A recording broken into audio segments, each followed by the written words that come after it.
Halo, assalamualaikum warahmatullahi wabarakatuh. Berjumpa lagi di channel saya ini.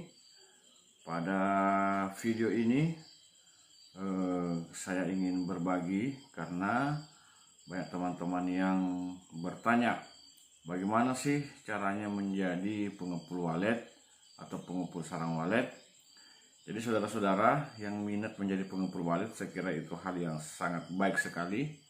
Alhamdulillah, selain petani, saya juga pengepul walet itu sudah berjalan tahun ketiga. Jadi menuju 4 tahun saya jadi pengepul walet, mulai dari pengepul yang kecil-kecil sampai sekarang juga yang masih kecil. Saya akan menceritakan beberapa pengalaman saya dan juga bagaimana caranya. Siapa tahu teman-teman berminat mau jadi pengepul. Saya rasa itu hal yang sangat bagus, apalagi misalnya di daerah-daerah teman-teman semua, apakah di kecamatan atau di mana itu belum ada pengepul walet atau ada tapi masih sedikit.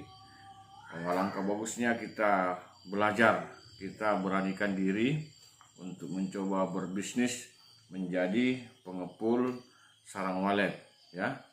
Alhamdulillah sekarang ini mumpung saya ada beberapa barang. Ini ada sekitar 10 kilo, sarang walet. Rencana besok itu mau saya antar. Jadi saudara-saudara, menjadi pengepul walet itu ada dua cara, ya. Yang pertama, kita sebagai pencari. Jadi kita sebagai pencari, kita ada bos yang punya modal juga, bos pencari.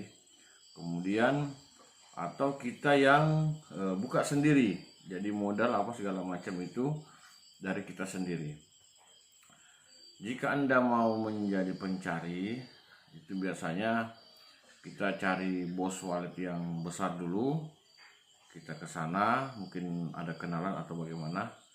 Kita ke sana untuk menawarkan diri kita supaya kita menjadi anggotanya untuk mencari sarang walet di beberapa daerah. Tentu hal ini tentunya harus ada dasar, ya. Dasarnya itu yang mungkin dasar sudah kenalan atau mungkin ada yang mengenalkan kita, orang yang dekat dengan bos itu. Kalau kita belum kenal, di sini yang agak susah karena kita harus melamar dulu ke sana untuk supaya bisa bekerja sama, merekrut kita untuk menjadi anggotanya.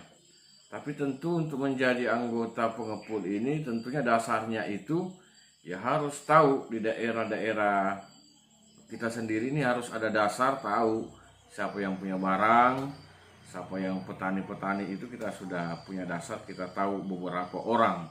Semakin banyak tentunya semakin bagus. Jadi kita melamar menjadi anggota. Kemudian dari situ kita biasa dikasihkan harga, ya. Dari bos itu dikasihkan harga, misalnya harga mangkoknya sekian, harga sudut patahan sekian, atau harga cong sekian. Nah, itu biasanya kita cuma mendapat fee, ya. Jadi kita cuma mendapat fee, hanya dapat fee dari bos. Biasanya fee-nya itu antara 100.000 sampai 300.000 per kilo. Jadi hitungnya per kilo. Misalnya kalau kita cari dapat 5 kilo, misalnya bosnya ya nanti saya kasih 100.000 1 kilo, kamu pergi cari. Nah, kemudian modalnya itu tentu modal bos ini. Ya tentu ya harusnya modal kepercayaan, ada dasar kepercayaan dulu. Kita diberanikan untuk punya modal. Biasa juga kita tidak jalan mencari, tidak bawa modal, tapi ini versi sarang yang besar, ya, sarang yang banyak. Kalau seperti itu ya kita cuma tinggal lihat, kita foto-foto, video, kemudian kita kirim sama bos. Kalau oke, harganya deal, nanti bosnya yang transfer gitu, ya. Habis ditransfer baru barangnya kita ambil. Nah, itu cara yang pertama, yaitu menjadi anggota pengepul, mencari mendapatkan bos, kemudian kita jadi anggota pengepul yang mencari di lapangan. Ini banyak, ya, teman-teman saya juga banyak seperti itu. Jadi dia tidak bisa memainkan harga, ya. harga tetap dari bos yang mengadakan tawar-menawar.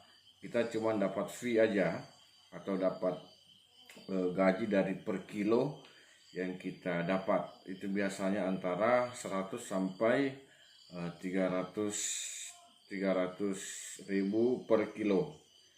Cuman rata-rata main di angka 100, 1,5 lah ya. Itu kalau kita dapat bos atau ada bos yang mau menyuruh kita untuk mencarikan dia barang atau barang sarang walet. Itu yang pertama.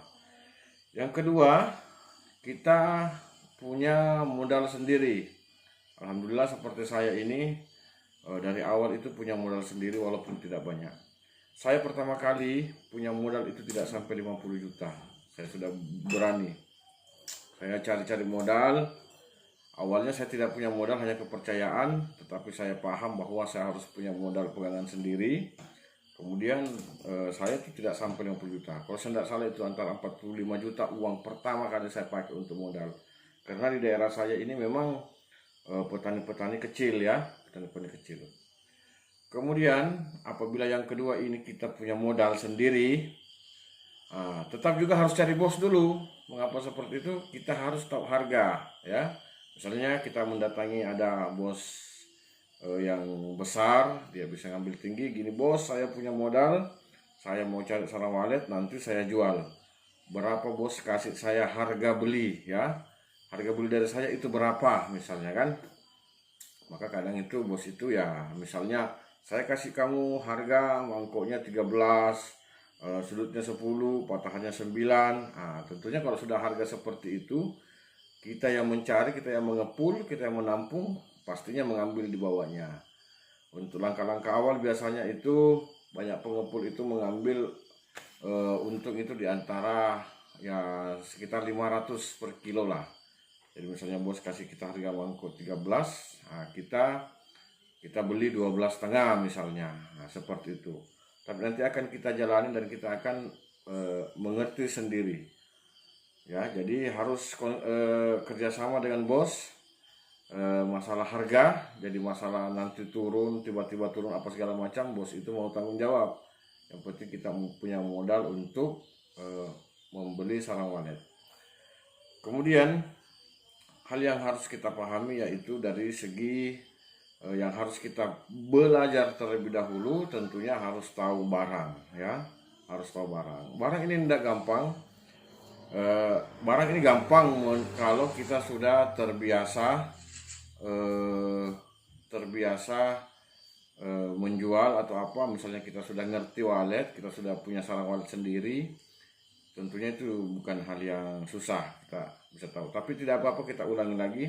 Di video saya yang lain juga ada, pernah saya bentuk-bentuk walet segala macam itu sudah pernah, tapi tidak apa-apa, sedikit kita singgung tentang bagaimana caranya kita melihat barang atau melihat sarang walet itu sendiri.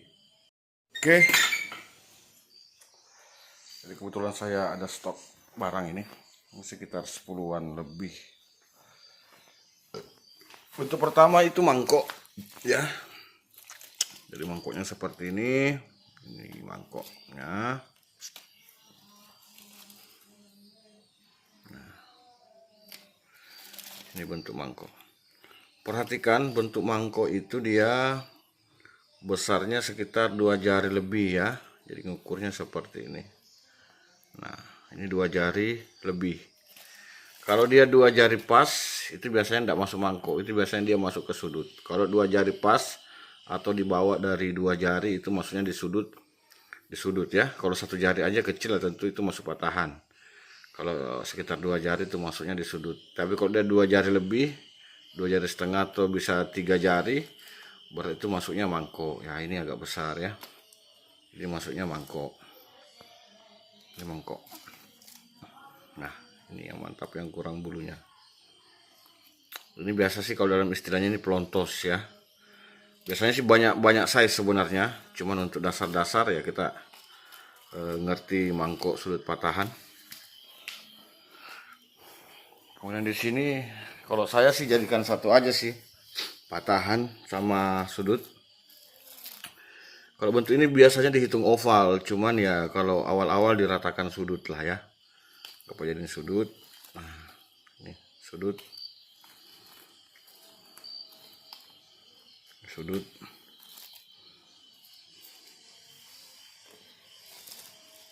Nah, kalau rusak-rusak begini itu maksudnya patahan ya. Ini rusak. Jadi kalau misalnya dia bolong, dia retak atau apa, itu masuk patahan. Jangan sampai dimasukkan mangkok, bahaya. Ini rusak begini maksudnya patahan. Sudut. Nah, yang kecil ini patahan. Kecil patahan. Kemudian perhatikan juga barang-barang yang kronis. Misalnya ini bakpao. Ini kalau dia banyak itu dipisahkan sendiri ya. Jadi ada yang kronis itu macam bakpao, kakian yang kecil, kemudian dia lumut. Nah, itu kronis sebenarnya. Kalau dia barang-barang banyak harus dipisahkan, itu harganya jauh lebih murah dari bentuk-bentuk biasanya. Macam ini bakpao ini. Nah, ini patahan. Nah, ini bakpao juga ini sebenarnya nih. Oke. Kemudian ada beberapa hal yang diperhatikan ya kalau walet. Misalnya bulu juga perlu kita pelajari. Nanti belajar sama bos yang sudah kita dapat, bulunya seperti apa. Kemudian warna. Nah, perhatikan warnanya, jangan sampai barang orang warnanya kuning, nah itu harganya lain. Kalau warna biasanya itu putih kapas, macam ini putih kapas. Biasanya sih putih kapas, putih beras itu masuk. Tapi kalau sudah di lain itu warnanya krem, warnanya kuning, macam begini, nah tentu itu harganya lain. Oke, teman-teman. Jadi untuk lebih memperjelasnya lagi, ketika kita berusaha untuk berniat untuk menjadi pengepul walet, harus terlebih dahulu ya belajar ya. Jadi kalau misalnya kita dapat bos, lebih lengkapnya lagi kita langsung belajar sama bos tersebut ya. Kita harus belajar, karena kalau melalui video ini biasanya kurang lengkap. Paling bagus belajar pengenalan sama bos atau pada teman yang sudah ngerti barang atau teman yang pengepul, itu langsung kita pelajari. Karena banyak hal yang harus kita pelajari ya. Masalah warna, masalah bulu, kalau bentuk ya gampang. Bentuk-bentuk begini ya ini saya rasa apalagi kalau orang sudah lama bermain di walet, apakah itu petani, itu gampang mempelajarinya. Intinya saudara-saudara, kita punya tekad yang kuat untuk mau berusaha. Kemudian juga kalau misalnya kita mau jadi anggota, kita tidak punya modal, ya kita harus ikut bos dulu. Saya ceritakan, saya punya teman itu dia tidak punya modal, dia cuma ikut bos sendiri. Penghasilan teman saya itu bisa sampai 100 juta per bulan. Padahal dia tidak punya modal, cuma kepercayaan aja. Dia bisa dapat penghasilan 100 juta per bulan. Tapi kalau kita punya modal sendiri, berusaha untuk dapat modal, yang penting memang di daerah kita ini kurang pengepul atau tidak ada pengepul, ya kita beranikan diri cari modal, kemudian kita mencari bos, kemudian kita mempelajari bentuk-bentuknya, kemudian kita berusaha. Kalau saya dulu begitu saya punya modal, awal-awal itu saya rajin jalan ya. Jadi saya itu jalan ke petani-petani walet, siapa punya sarang walet, sini saya timbang, saya beli, harganya sekian ya. Kemudian terus jalan mencari. Saya kalau saya tidak salah hampir 3 bulan saya jalan mencari orang yang punya sarang walet. Dan alhamdulillah setelah berjalan mau setahun, saya sudah tidak mencari lagi, karena orang-orang sudah tahu kalau saya ini pengepul. Jadi saya sudah tidak jalan. Jadi orang yang datang tahu, oh ini Pak Akbar ini membeli walet. Jadi saya sudah standby di rumah aja. Saya siapkan uang, saya siapkan timbangan. Jadi orang yang datang yang jual sama saya, karena kebetulan daerah saya ini kan jauh dari kota, harus nyebrang sungai lagi, nyebrang laut. Jadi orang datang. Saya jadi pengepul di sini itu 1 lembar, 2 lembar, 3 lembar pun jadi. Yang penting orang mau jual. Ada juga sih yang besar 1-2 kilo 3 kilo ada. Cuman sebagian besar saya ini 1 on 2 on, bahkan ada yang berlembar-lembar. Alhamdulillah, tekad yang kuat, doa, berjalan 3 tahun, hasilnya ya alhamdulillah lumayan. Ya, hasil saya jadi pengepul selama ini selain saya jadi PNS, itu alhamdulillah lumayan. Maka dari itu teman-teman punya tekad yang kuat. Saya sudah tahu 2 caranya supaya kita jadi pengepul. Kita berani, banyak-banyak berdoa, banyak-banyak sedekah. Semoga Allah memberikan kita rezeki. Itu aja pada video ini.